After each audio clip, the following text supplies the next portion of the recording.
Very good morning everyone team. నిన్న almost ఒక 8 o'clock 9 o'clock వరకు నిఫ్టీ ఏమో గ్యాప్ డౌన్ ఓపెనింగే చూపించింది. బట్ సడన్గా పాజిటివ్ సైడ్ టర్న్ అయింది. దానికి రీజన్స్ మనం మాట్లాడుకోవాలి. అండ్ మీరు యూజువల్గా investing.comలో ఓపెన్ చేసి చూస్తే యూఎస్ మార్కెట్స్ పాజిటివ్గానే క్లోజ్ అయినట్టు కనపడుతున్నాయి కదా. కానీ majority of the tech related stocks అయితే నెగిటివ్గా కరెక్షన్ అయినాయి. దాని గురించి మాట్లాడదాం. టీసీఎస్ గురించి నేను మీకు ఇన్ డీటెయిల్గా మార్నింగ్ చెప్తానండి అని చెప్పాను కదా. అంటే నిన్న పోస్ట్ మార్కెట్లో ఆల్రెడీ టీసీఎస్ ఎర్నింగ్స్ గురించి మనం మాట్లాడేటప్పుడు క్వార్టర్ అండ్ క్వార్టర్స్లో అన్ని ఇంప్రూవ్మెంట్ అవుతూ వచ్చినాయి. సిఎన్బిసి పోల్ ప్రకారంగా చూసుకుంటే నెంబర్ కొంచెం ఎక్కువగానే వచ్చింది. But management guidance some other activities గురించి డిస్కస్ చేసుకొని మార్నింగ్ మనం ఒక కొలీగ్ వద్దాం అనుకున్నాం. అవన్నీ కూడా నేను అనలైజ్ చేశాను. వాటి గురించి డిస్కస్ చేద్దాం. సేమ్ టైం వచ్చేసరికి క్రూడ్ ప్రైస్ మళ్ళీ ఇప్పుడు స్పైక్ అవుతుంది. బేసిక్గా అందరూ కూడా సీజ్ ఫైర్ అనౌన్స్మెంట్ చేస్తుంటే క్రూడ్ ఎందుకు మళ్ళీ స్పైక్ అవుతుంది, దీని గురించి కూడా డిస్కస్ చేద్దాం. వీడియోలో ఈ టాపిక్స్ అన్ని డిస్కస్ చేస్తూ ఈ వీడియోని అయితే మాత్రం మనం ఎండ్ చేద్దాం. అయితే వీడియో చూస్తున్నప్పుడు ఏ పాయింట్ ఆఫ్ వ్యూలో అయినా కానీ నేను మా టీం మీకు ఎఫర్ట్స్ పెట్టామో అని అనిపిస్తే డెఫినెట్గా వీడియోని లైక్ చేయండి. ఛానల్ ఇంకా సబ్స్క్రైబ్ చేసుకోకుండా వీడియో చూస్తూ ఉంటే ఛానల్ కూడా సబ్స్క్రైబ్ చేసుకోండి. ఇదే వీడియో మీ ఫ్రెండ్స్ ఆర్ మీ రిలేటివ్స్ షేర్ చేస్తే హెల్ప్ అవుతుంది అనుకుంటే వాళ్ళు కూడా షేర్ చేయండి. Now without any delay let's get into the video. Coming to the point, last night US మార్కెట్స్లో ఏం జరిగిందన్న దాని గురించి మాట్లాడుకుంటే డౌ జోన్స్ 275 పాయింట్స్ పాజిటివ్గా క్లోజ్ అయింది. నాస్డాక్ 187 పాయింట్స్ పాజిటివ్గా క్లోజ్ అయింది. యాక్చువల్గా నిన్న ఆల్మోస్ట్ 7-8 వరకు గ్లోబల్ మార్కెట్స్లో నెగిటివ్ మూమెంటమే కనిపించింది. అది మేజర్గా డౌ జోన్స్ అండ్ నాస్డాక్ కూడా. మన గిఫ్ట్ నిఫ్టీ కూడా 70-80 పాయింట్స్ గ్యాప్ డౌన్ ఓపెనింగే చూపించింది. బట్ ఎందుకు సడన్గా మార్కెట్స్ రికవరీ అయిపోయినాయి? బికాస్ నిన్న ఇజ్రాయెల్ యొక్క అఫీషియల్ పర్సన్ అయి ఉన్న బెంజమిన్ నెతన్యాహు గారు స్టేట్మెంట్స్ చేశారు. అతను ఏ స్టేట్మెంట్స్ చేశారంటే, లెబనాన్ మాతో చాలా రిక్వెస్ట్ చేస్తుంది. ఓకే, డైరెక్ట్ నెగోషియేషన్స్ చేసుకుందాం, డైరెక్ట్ కలుద్దాం, మాట్లాడదాం, మీరు మా మీద అటాక్స్ ఆపండి అని పర్టికులర్గా ఎన్నోసార్లు వాళ్ళు మమ్మల్ని రిక్వెస్ట్ చేయడం జరిగింది. ఈ రిక్వెస్ట్స్ వల్ల మేము ప్రజెంట్ రైట్నో యుద్ధాన్ని అయితే ఆపేస్తున్నాం, వాళ్ళ మీద అటాక్స్ని కూడా ఆపుతున్నాం. వాషింగ్టన్లో మీట్ అవుదాం అనుకుంటున్నాం. వాషింగ్టన్లో మీట్ అయిన తర్వాత అంటే నెక్స్ట్ వీక్ వాషింగ్టన్లో మీట్ అవుదాం అనుకుంటున్నాం. మీట్ అయిన తర్వాత ఇద్దరి మధ్య జరిగే నెగోషియేషన్స్లో ఎలాంటి కైండ్ ఆఫ్ డెవలప్మెంట్స్ అవుతాయన్న దాన్ని బట్టి ఫర్దర్గా యుద్ధం కంటిన్యూ చేయాలా లేదా అనేది చూస్తాం. ప్రజెంట్ అయితే మాత్రం కంప్లీట్గా అటాక్స్ ఆపేసి పీస్ డీల్ కోసం ఎదురు చూస్తున్నాం. మేము పీస్ఫుల్ రిలేషన్స్ వాళ్ళతో మేము కలుపుకుందాం అనుకుంటున్నాం అని డైరెక్ట్గా నెతన్యాహు గారే చెప్పారు. ఇప్పుడు వరకు కూడా లెబనాన్ మీద అటాక్ చేస్తున్నారని చెప్పి ఇరాన్ వాళ్ళు స్ట్రైట్ ఆఫ్ హార్మోజ్ని మళ్ళీ బ్లాక్ చేస్తామని చెప్పడం, సేమ్ టైం వచ్చేసరికి మళ్ళీ యుద్ధాలు చేస్తామని చెప్పడం, ఇరాన్ ఇచ్చే స్టేట్మెంట్స్ ఏవైతే ఉన్నాయో ట్రంప్ దానికి ఆపోజిట్లో మళ్ళీ కూడా మీరు స్ట్రైట్ ఆఫ్ హార్మోజ్ని ఓపెన్ చేయకపోతే మా ఆర్మీ అంతా కూడా అక్కడే ఉందని మర్చిపోవద్దు, మేము వదిలిపెట్టమోము, ఈసారి ఇంకా దారుణమైన అటాక్స్ చూస్తారు అని ట్రంప్ చేసే స్టేట్మెంట్స్ కూడా ఇప్పుడు మనకు అనవసరం. ఎందుకంటే డైరెక్ట్గా ఇజ్రాయెల్ వాళ్ళు లెబనాన్ మీద అటాక్ చేయనన్నారు కాబట్టి కంప్లీట్గా అంతా కూడా సీజ్ ఫైర్ మెయింటైన్ అవుతుంది అనేది నా ఒపీనియన్. అందుకే మార్కెట్స్ కూడా పాజిటివ్ సైడ్ రికవరీ అయిపోయినాయి. డౌ జోన్స్ కూడా 275 పాయింట్స్ పాజిటివ్గా క్లోజ్ అయితే, నాస్డాక్ అయితే మాత్రం 188 పాయింట్స్ పాజిటివ్గా క్లోజ్ అవ్వడం మనం చూడగలిగాం. ఇన్ఫ్యాక్ట్ మన మార్కెట్స్ పరంగా గిఫ్ట్ నిఫ్టీ కూడా పాజిటివ్ సైడే టర్న్ అయింది. యూరోపియన్ మార్కెట్స్ అన్నీ కూడా లిటిల్ బిట్ నెగిటివ్గా క్లోజ్ అయినాయి. బికాజ్ అప్పటికి అప్డేట్ అయితే మొత్తం రాలేదు, అందువల్ల అవి క్లోజ్ అవుతున్న టైంకి కొంచెం నెగిటివ్గా క్లోజ్ అయినాయి. కరెంట్లీ ఏషియన్ మార్కెట్స్ అన్నీ పాజిటివ్లో ట్రేడ్ అవుతున్నాయి. Japan market 1.5% positive. Majority of the Asian markets మేజర్గా చైనా మార్కెట్స్ అన్నీ కూడా 1.5 to 2% పాజిటివ్లో ట్రేడ్ అవుతున్నాయి. నవ్ ఇండెక్స్ ఫ్యూచర్స్లోకి వెళ్ళి చూద్దాం. డవ్ ఫ్యూచర్స్, నాస్డాక్ ఫ్యూచర్స్ పరంగా డవ్ ఏమో -39 అండ్ నాస్డాక్ ఏమో +13. అవి మనం న్యూట్రల్ అనుకోవచ్చు. నా గిఫ్ట్ నిఫ్టీ పరంగా చూసుకుంటే 23,860 లాస్ట్ టైం క్లోజ్ అయినది. కరెంట్లీ 23,925 దగ్గర మనకి ట్రేడ్ అవుతున్నట్టు చూపెడుతుంది. అంటే almost 60 points to 70 points gap up opening మనకి చూపెడుతుంది. ఏడిఆర్స్ ప్రకారంగా చూద్దాం. ఏడిఆర్స్ అంటే ఏంటి? మన ఇండియన్ స్టాక్స్ అమెరికాలో ట్రేడ్ అయినవి. వాటి ప్రకారంగా బేస్ చేసుకొని చూస్తే ఇన్ఫోసిస్ ఏమో 1.7% నెగిటివ్గా క్లోజ్ అయింది. విప్రో ఏమో neutral with positive. HDFC bank 1.22% negative. ICICI bank 0.15% negative. నిన్న మన హెచ్డిఎఫ్సి బ్యాంక్, ఐసిఐసిఐ బ్యాంక్ చూస్తే 2%, కానీ ఏడిఆర్లో అంత రియాక్ట్ అవ్వలేదు. అంటే స్టాక్స్ కొంచెం రికవరీ అయినాయి అని అర్థం. ఆ రికవరీ అయిందే ఈరోజు మనకి గిఫ్ట్ నిఫ్టీలో రిఫ్లెక్ట్ అవుతుంది. అందుకే పాజిటివ్ సైడ్. మరి ఐటీ స్టాక్స్ ఎందుకు నెగిటివ్గా కరెక్షన్ అయినాయి, అక్కడికే వద్దాం. నిన్న టీసీఎస్ ఎర్నింగ్స్ వచ్చినాయి. నేను ఫస్ట్ నుంచి మళ్ళీ క్లారిటీగా చెప్తాను.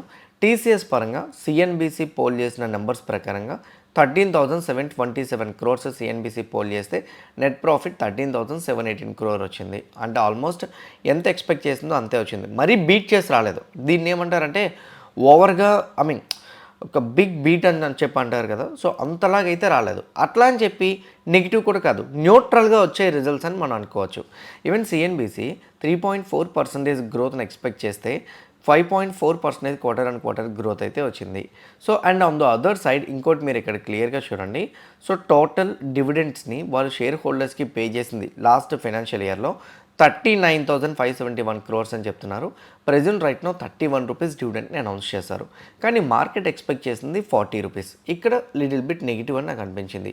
తర్వాత మార్జిన్స్ 25.3% వచ్చింది, 10 బేసిస్ పాయింట్స్ పెరిగింది. ఓకే, నెట్ మార్జిన్ 19.4 అయితే మాత్రం వచ్చింది. ఆన్ ద అదర్ సైడ్ నాకు ఇంకా పాజిటివ్ ఎక్కడ అనిపించింది అంటే వాళ్ళ టీసీవీ టోటల్ కాంట్రాక్ట్ వాల్యూ ఈ క్వార్టర్లీలో $12 బిలియన్, మొత్తం ఫైనాన్షియల్ ఇయర్లో అయితే $40.7 బిలియన్. 3 మెగా డీల్స్ సైన్ చేశామని చెప్పారు. దీనివల్ల వాళ్ళకి ఒక బిగ్ పాజిటివ్ అని నేను అనుకుంటున్నాను. ఎందుకంటున్నానంటే వాళ్ళ కాంట్రాక్ట్ వాల్యూ అయితే మాత్రం కొంచెం హయ్యర్గానే ఉంది కాబట్టి ఇది కూడా పాజిటివ్గా తీసుకోవడానికి అవకాశాలే ఉన్నాయి. కన్జ్యూమర్ బిజినెస్ గ్రోత్ 2.8% ఉంది. అండ్ సేమ్ టైం జియోగ్రఫిక్స్ పరంగా యూకే అండ్ నార్త్ అమెరికా దగ్గర నుంచి అయితే మాత్రం గ్రోత్ కనిపిస్తుందని కూడా చెప్పారు. 6.1% పర్టికులర్గా గ్రోత్ అయితే మాత్రం యూటిలిటీ సెగ్మెంట్స్లో, రీసోర్సెస్, ఎనర్జీ సెగ్మెంట్స్లోనే వాళ్ళకి కనపడుతుందని కూడా చెప్పారు. ద్వారా ఎన్విడియా సమ్ అదర్ కంపెనీస్తో టైఅప్ అవుతూ వాళ్ళు ఈ క్వార్టర్లీలో $2.3 బిలియన్ రెవెన్యూని అయితే మాత్రం వాళ్ళు గెయిన్ చేశారని కూడా చెప్పారు. ద్వారా రెవెన్యూ కూడా వాళ్ళకి ఎక్కువగానే ఉందని చెప్తున్నారు. సీఈఓ కృతివాసన్ గారు చెప్తున్న దాని ప్రకారంగా స్ట్రాంగ్ డీల్స్ విన్ అవుతున్నామని, మ్యాక్రో ఎకానమిక్ హెడ్వైన్స్ ఉన్నా కానీ మెయింటైన్ చేయగలుగుతున్నాం, అంటే పాజిటివ్ గ్రోత్ని మెయింటైన్ చేయగలుగుతున్నామని కొన్ని అప్డేట్స్ ఇచ్చారు.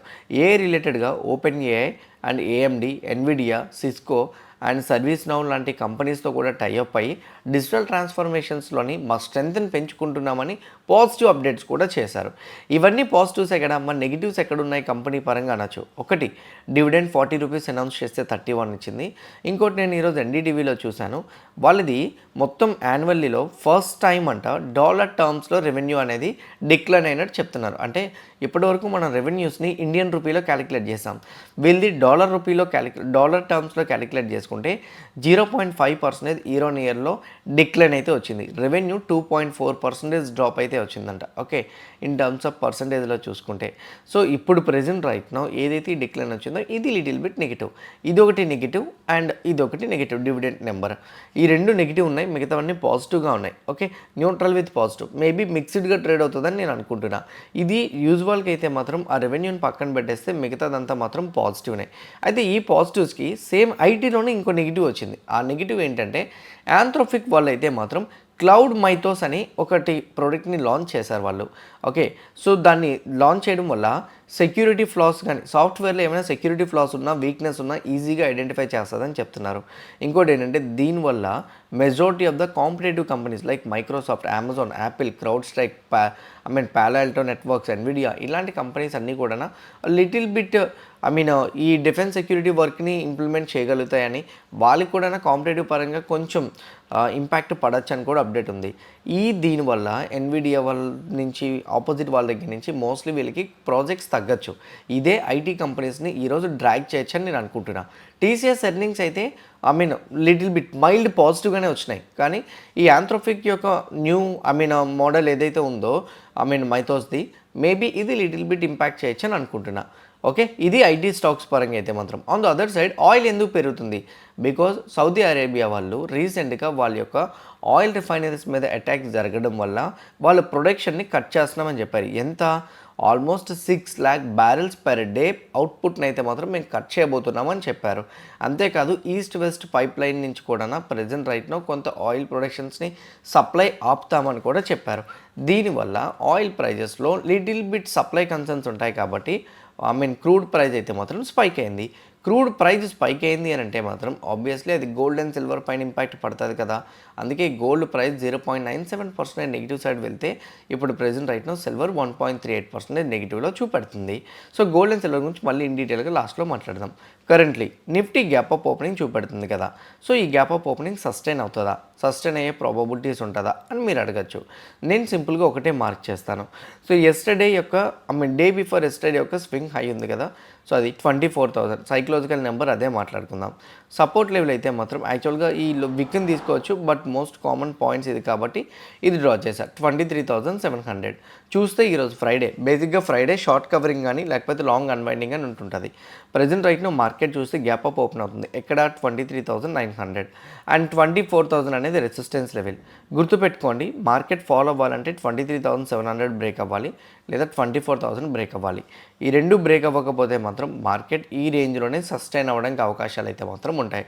అయితే ఈరోజు ఫ్రైడే, రేపు వచ్చేసరికి పాకిస్తాన్లోని అండ్ ఇరాన్ వాళ్ళకి యుఎస్ వాళ్ళకి నెగోషియేషన్స్ జరుగుతాయి. అందుకే ఈరోజు సెకండ్ హాఫ్లోని 2 తర్వాత ట్రేడింగ్ని అవాయిడ్ చేయండి. మండేకి పొజిషన్స్ని క్యారీ ఫార్వర్డ్ చేయకుండా ఉండడానికి ట్రై చేయండి. ఇది నేను ఇవ్వగలిగిన బెస్ట్ పాయింట్. మోస్ట్లీ మార్కెట్ పాజిటివ్గానే సస్టైన్ అవుతుంది అంటిల్ అండ్ అన్లెస్ 23,700 బ్రేక్ అవ్వనంత వరకు. ఇది నా ఒపీనియన్ అయితే మాత్రం. When it comes to Sensex గురించి కూడా same view and we can draw support level. Sensex గురించి కూడా వన్ సపోర్ట్ లెవెల్ సెన్సెక్స్ 76,426 అంటే 76,500 అనుకోవచ్చు మనం. అండ్ రెసిస్టెన్స్ లెవెల్ పరంగా చూసుకుంటే సెన్సెక్స్కి ఉన్న రెసిస్టెన్స్ లెవెల్ 77,630 బ్రేక్ అయితే higher side and down side 76,420 break అయితే డౌన్ సైడ్. సో ఇది బ్రేక్ అవ్వకపోతే మాత్రం మోస్ట్లీ 77,613 రీటెస్ట్ చేయడానికి ట్రై చేస్తుంది అనేది నా opinion. When it comes to bank Nifty same. So bank Nifty కూడా ఇంతే. సో బ్యాంక్ నిఫ్టీ పరంగా కూడా సపోర్ట్ లెవెల్ పరంగా మనం డ్రా చేసుకుంటే 54,700, రెసిస్టెన్స్ లెవెల్ పరంగా డ్రా చేసుకుంటే 55,776.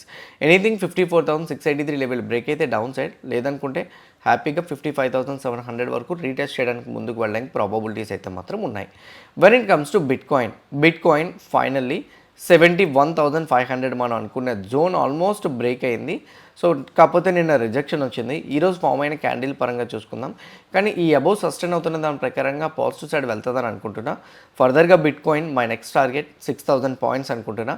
స్టాప్ లాస్ ఆరామ్సే 71,000 దగ్గర పెట్టుకుంటే. So 1,500 points 1,000 points stop loss, but target 7,000 points. 1:7 risk reward ratio. So bitcoin వచ్చేసరికి మోస్ట్లీ పాజిటివ్ సైడ్ మొమెంటమ్ ఇస్తే 7,000 పాయింట్స్ టార్గెట్ మనం అచీవ్ చేయొచ్చు. When it comes to gold నేను మీకు ఒకటి చెప్పాను గుర్తుందా, 4,800 బ్రేక్ అవ్వనంత వరకు గోల్డ్ ఇక్కడే కన్సాలిడేషన్ మొమెంటమ్ ఇవ్వడానికి ప్రాబబిలిటీస్ ఉంటాయని. కరెంట్లీ అదే జరుగుతుంది. 4,800 బ్రేక్ అయినప్పుడు బుల్లిష్ షేడ్ వెళ్తుంది లేదా వాలటాలిటీ బీరిష్ షేడ్ కనపడుతుంది. Gold and silver. And when it comes to silver పరంగా చూసుకుంటే సిల్వర్ కూడా రీసెంట్ స్వింగ్ 76 ఉంది. ఆల్మోస్ట్ 76 ounce కానీ ఒకవేళ బ్రేక్ అవ్వగలిగితే ఫర్దర్గా పాజిటివ్ సైడ్ మొమెంటం చూడొచ్చు. గోల్డ్ అండ్ సిల్వర్ బిట్కాయిన్లో మీరు యాక్టివ్గా ట్రేడ్ చేద్దాం అనుకుంటే కింద కామెంట్ బాక్స్లో నేను డెల్టా ఎక్స్చేంజ్ రిఫరల్ లింక్ ఇస్తున్నా. ఆ లింక్ క్లిక్ చేసి అకౌంట్ ఓపెన్ చేసి ట్రేడ్ చేసుకున్న వాళ్ళకి ప్యాక్జీ గోల్డ్ టోకెన్ పెర్పెచువల్ అని ఉంటుంది, I share silver trust ONDO token అని ఉంటుంది, బిట్కాయిన్ ఉంటుంది. ఈవెన్ మీరు వీటిలో విత్ లెవరేజ్తో ట్రేడ్ చేయొచ్చు. ప్రజెంట్ రైట్లో మనం ట్రేడ్ చేసిన గోల్డ్ ఏదైతే ఉందో MCXలో సేమ్ గోల్డ్, బట్ కాకపోతే 24/7 ట్రేడ్ చేసుకోవచ్చు with leverage, no expiry days also. Okay, అంటే అన్లిమిటెడ్ టైం కూడా ఉంటుంది. సో అందువల్ల ఎవరైనా లింక్ క్లిక్ చేసి అకౌంట్ ఓపెన్ చేసుకుందాం అనుకున్న వాళ్ళు కింద కామెంట్ బాక్స్లో ఉంది, లింక్ క్లిక్ చేసి అకౌంట్ ఓపెన్ చేసుకోండి. అండ్ స్టాక్స్ పరంగా చూసుకుంటే విప్రో వాళ్ళు April 16th బైబ్యాక్ ప్రపోజల్ని అయితే మాత్రం అనౌన్స్ చేస్తామని చెప్పారు. ఇది కొంచెం విప్రోకి పాజిటివ్గా ట్రిగర్ చేసే ఛాన్సెస్ అయితే మాత్రం ఉన్నాయి.